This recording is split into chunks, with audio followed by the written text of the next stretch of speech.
Hello heroes, and welcome back to Basic Gameplay Principles. Today, we're going to give you an overview of the depth and complexity of Might and Magic Heroes 7, so you can start playing straight away and enjoy everything the game has to offer. Whether you are a strategy games fan or a Heroes fan that hasn't played in a while, this video is for you. In Heroes 7, gameplay is divided into three main phases: Adventure, Combat, and Town Management. For now, we will focus on the Adventure phase. On the Adventure map, you control one or more heroes that represent both a character and the army he's leading. You see your hero and his nearby environment. You can rotate the camera with the page up and page down keys, and move your camera on the map with the up, down, left, and right keys. The black area around your point of view is called the Fog of War. What happens there will remain hidden until you move your hero into that zone. You can't see what's happening behind the fog, but the minimap on the bottom left still indicates where you are. To move your hero around the map, just double-click where you want to go.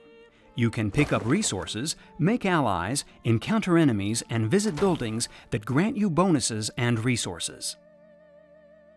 Heroes 7 is a turn-based strategy game. That means that you will be able to do a specific number of actions before passing the turn to your opponent. How far you can travel depends on the movement points your hero has. Those points are represented in the green movement gauge on the left of your hero's portrait. Each time you move your hero around the map, your movement point will decrease.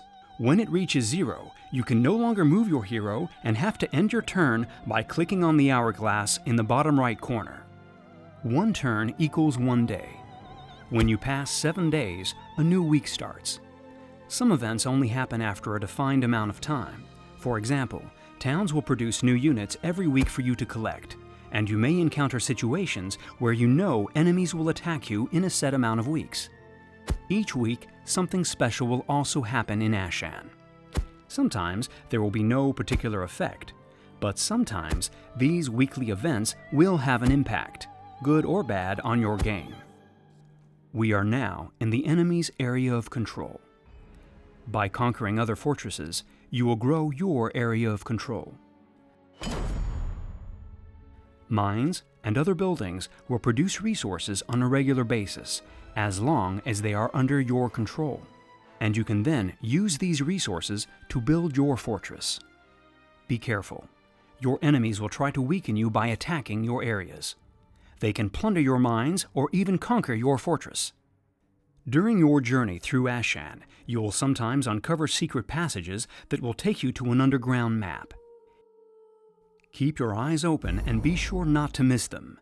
These secret caves and caverns often hide treasures and scarce resources, and can help you to progress through the map, avoiding the dangers of the outside.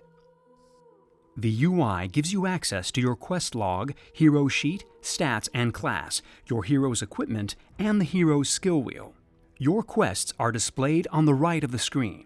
You can hide them by clicking the eye icon below them.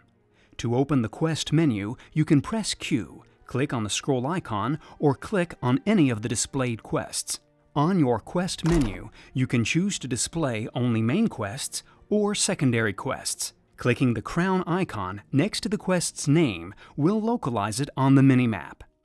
Alternatively, you can click the Localize Quest button. Each quest will grant you rewards upon its completion. The helmet icon will open your hero's menu. Here, you will be able to manage your hero's equipment, see its stats and bonuses, and view its army and warfare units. Shift-clicking on a stack of units will split it into 2 identical parts. You can use this to multiply stacks of units and have a greater control over combat maps. We'll talk about army, warfare units, and combat maps in more depth in a separate video. The skills icon will open up the skill wheel, a skill system central to your hero's progress, where you can also see his special ability. The more experience points you earn, whether by completing quests, fighting enemies, or capturing buildings and resources, the more you will be able to unlock special skills. We will talk about the skill wheel in more depth in a future video. Each hero belongs to a class. Each faction has 6 classes, 3 might, 3 magic. A class defines the starting statistics of a hero and their skill wheel. Classes bring different playstyles into effect. One is more aggressive, one more defensive, and one more balanced and adapted to town management and kingdom development. You can recruit additional heroes that have their own armies, equipment, and movement points. Multiple heroes can help you to explore faster and better, but it can also force you to divide your army. Your multiple heroes can also interact with each other in order to exchange equipment and units. To do so, bring them together and double-click on the other hero to open the exchange window.